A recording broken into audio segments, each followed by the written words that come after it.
आज यमराज देंगे लंबी उम्र का वरदान, चित्रगुप्त देंगे विद्या लेखनी और ज्ञान। बहन करेगी भाई का सत्कार और भाई देंगे बहन को उपहार। जी हाँ, आज भाई बहन के अनमोल अनुपम रिश्ते का दिन है, भाई दूज का दिन। दीपोत्सव के 5 दिन के उत्सव में ये दिन बेहद खास है, जहाँ आज के दिन बहन अपने भाई के तिलक करती है।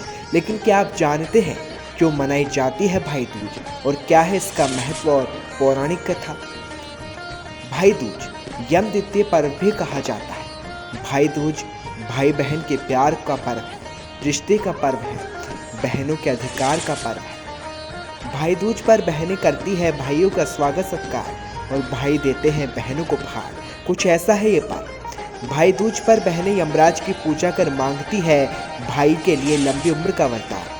कहा जाता है कि जो भाई अपने बहन के हाथ का तिलक लगाते हैं, भोजन करते हैं, उपहार देते हैं, उनकी रक्षा स्वयं भगवान यम करते हैं। कहा जाता है कि कार्तिक शुक्ल की द्वितीय को मनाया जाता है भाई दूज का पर्व। इस दिन यमराज और द्वितीय तिथि का संगम होता है, इसलिए इस खास दिन को भाई दूज के साथ यम द्वितीय के नाम से भी पुकारा जाता है। भाई दूज का पर्व भाई बहन की लंबी उम्र व कामना का दिन है।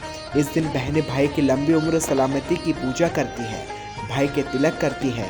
कहा जाता है कि जो भाई आज के दिन बहन से तिलक कराता है, उस भाई पर अकाल मृत्यु नहीं होती।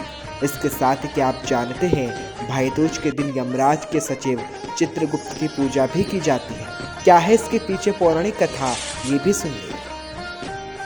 यमराज ने अपनी बहन यमी यानी यमुना को इसी दिन दर्शन दिया था। कहा जाता है कि भाई दूज के दिन ही यमराज अपनी बहन के घर गए थे। इसके बाद से ही भाई दूज या यम द्वितीय मनाने की परंपरा शुरू की गई। सूर्य पुत्र यम और यमी भाई बहन थे।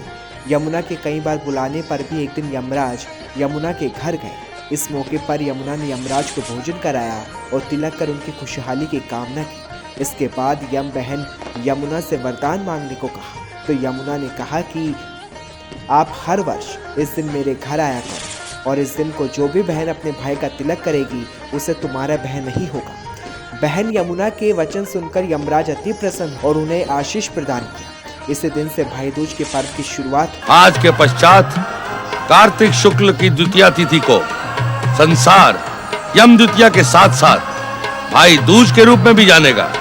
वहीं दूसरी कथा में कहा जाता है कि आज ही के दिन भगवान श्री कृष्ण नरकासुर राक्षस का वध कर वापस द्वारका लौटे थे। इस दिन भगवान कृष्ण की बहन सुभद्रा ने फल, मिठाई और अन्य को दिए जलाकर स्वागत किया था। चलिए पौराणिक कथा के साथ आपको ये भी बताते हैं कि आखिर कैसे भाई दूज का पर्व मनाना चाहिए। सभी भाइयों को ब्रह्म मुहूर्त में चंद्रमा के दर्शन करना चाहिए। इसके साथ यमुना के जल या फिर ताजे जल से स्नान करना चाहिए।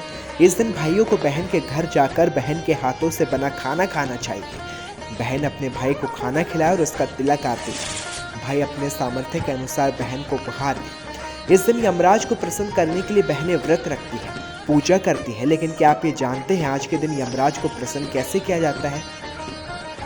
कहा जाता है कि आज ही के दिन शाम को बाई और मिट्टी के कलश पर जल भरकर रखना चाहिए।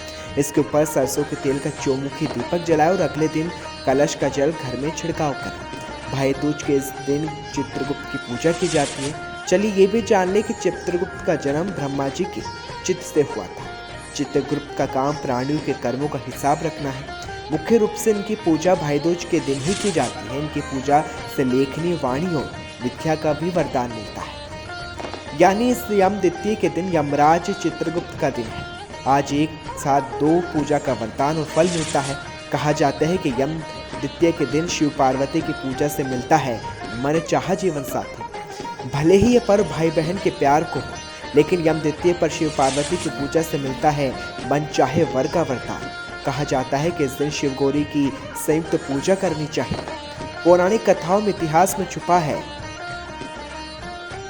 जीवन का सार, और यही सार आपके जीवन में ला सकता है आनंद, खुशहाली और बहार। आप सभी को सनी स्टार टीवी परिवार और जयपुर गुलाबी टाइम्स की ओर से भाई दूज के पावन पर्व की हार्दिक शुभकामनाएं।